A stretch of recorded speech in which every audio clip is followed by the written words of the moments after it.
இயேசுவில் அன்புக்குரிய சகோதர சகோதரிகளே, தவக்கால ஆன்மீக பயணத்தின் 3வது ஞாயிற்றுக்கிழமைக்குள் உங்களை அன்போடு வாழ்த்தி வரவேற்கிறேன். ஒவ்வொரு நாளும் ஒவ்வொரு சிந்தனையை சிந்தித்து ஒவ்வொரு தீர்மானங்களை எடுத்து இந்த வருட தவக்காலத்தை அர்த்தமுள்ளதாக்கி கொண்டிருக்கிறோம்.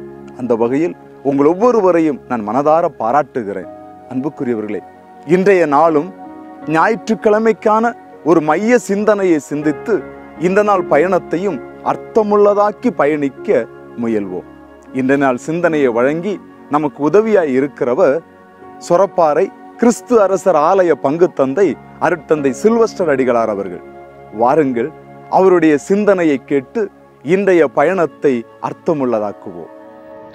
தந்தை மகன் தூயாவியின் பேராலே ஆமென். அன்பான இறைமக்களே, இன்று நாம் தவக்காலத்தின் 3வது ஞாயிறை கொண்டாடுகிறோம். இந்த ஞாயிறிலே நம் கொடுக்கப்பட்டுள்ள வாசகங்கள் உண்மையிலேயே அற்புதமானவை. முதல் வாசகத்திலே தேவன் மோசே இறைவாக்கினரை அழைக்கின்றார். மோசேயை அழைத்து இஸ்ரவேல் மக்கள் படுகின்ற வேதனைகளை தான் கண்ணுற்றதாகவும் அந்த வேதனைகளிலிருந்து அவர்களுக்கு விடுதலை கொடுக்க மோசேயை அவர் தெரிந்தெடுத்ததாகவும் அவருக்கு கூறுகின்றார். அப்போது மோசே அவரிடம் கேட்கிற ஒரு கேள்வி, இந்த மக்கள் யார் என்று கேட்டால் நான் என்ன பதில் சொல்வேன்? அப்போது ஆண்டவர் கூறிய வார்த்தை, இருக்கின்றவரான நானே, இருக்கின்றவரான நானே உன்னை அனுப்புனேன் என்று சொல்கிறார். அன்பு மக்களே, இந்த தேவன் நம்மோடு இருக்கின்றவர். நம்முடைய வேதனையில், துன்பத்தில், கண்ணீரில், நம்முடைய கவலைகளில், கஷ்டங்களில் நம்மோடு இருக்கின்றவர். நம்மோடு இருந்து நம்மை பராமரித்து காக்கின்றவர்.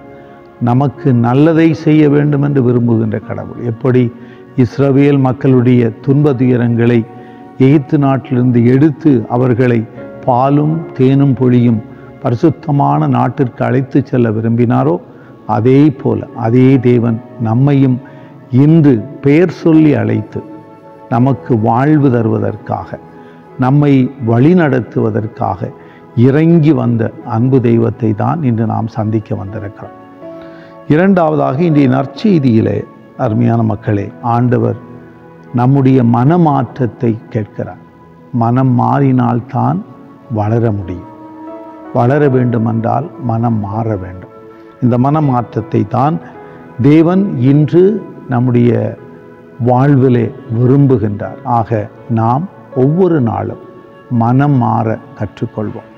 நம்முடைய மனங்களை மாற்றுவதற்கல்ல, நம்முடைய செயல்களை மாற்றி புனிதமான ஒரு செயலை செய்து புனிதமான காரியங்களில் நம்மை விருப்பத்தோடு ஈடுபடுத்தி ஆண்டவர் விரும்புகின்ற ஒரு நல்ல ஒரு வாழ்க்கை வாழ முயற்சி எடுப்போம். இறைவனின் அன்புக்கு பிரதி அன்பு காட்ட மனமாற தேவன் நம்மை அழைக்கின்றார்.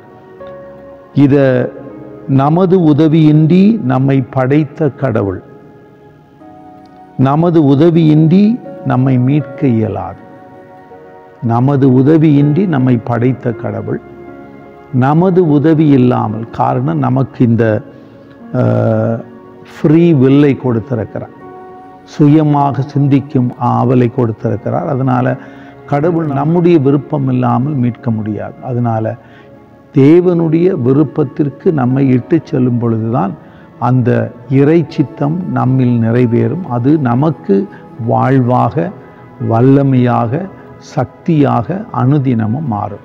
அதனால நம்முடைய வாழ்க்கையில் தேவன் விரும்புகின்ற நம்முடைய அழிவை அல்ல, நம்முடைய நிலை வாழ்வை தேவன் விரும்புகின்றார்.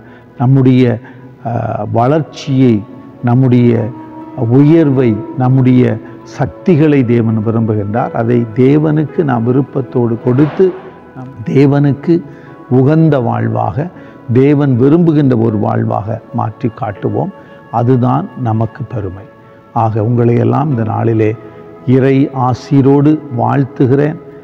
மனமாற்றத்திற்கு நம்மை அழைத்து செல்வோம். தேவனுடைய கரத்தில் நம்மை ஒப்பு கொடுப்போம். அன்று மோசேயை பெயர் சொல்லி அழைத்த அதே தேவன் உங்களையும் என்னையும் இன்று மனமாற்றத்திற்காக பெயர் சொல்லி அழைக்கின்றார். ஆண்டவனுடைய அழைப்பை ஏற்று ஒரு புனிதமான மக்களாக வாழ்கின்ற தேவனின் பிள்ளைகளாக இந்த உலகிலே வாழ்ந்து காட்டுவோம். இது அடுத்தவனுக்கும் ஒரு உந்துதலாக, ஒரு உந்து சக்தியாக ஒரு மாறட்டும். தேவன் உங்களை நிறைவாக ஆசீர்வதிப்பார். ஜெபிப்போமா. பரிசுத்தமான தெய்வமே, மோசேயை பெயர் சொல்லி அழைத்து இஸ்ரவேல் மக்களின் வேதனைகளை மாற்ற நினைத்தவரே, இதோ நாங்களும் உம்முடைய சந்நிதிக்கு ஒன்று கூடி வந்திருக்கிறோம். எங்கள் சுமைகளை, வேதனைகளை, வருத்தங்களை சுமந்து வந்திருக்கிறோம். ஆண்டவரே, இவைகளையெல்லாம் சுமந்து தூக்கி எங்களுக்கு விடுதலை தந்து, நாங்கள் மோசே இஸ்ரவேல் மக்களை அழைத்து சென்ற அந்த பாலும் தேனும் வழிந்தோடுகின்ற இந்த பரிசுத்தமான புண்ணிய நகரத்தை, மோட்ச உலகை விருப்பத்தோடு வந்து சேர அருள் தாரும். எங்கள் ஆண்டவர் கிறிஸ்து வழியாகவே மன்றாடுகிறோம். ஆமென். இயேசுவுக்கே புகழ், இயேசுவுக்கே நன்றி. மரியே வாழ்க.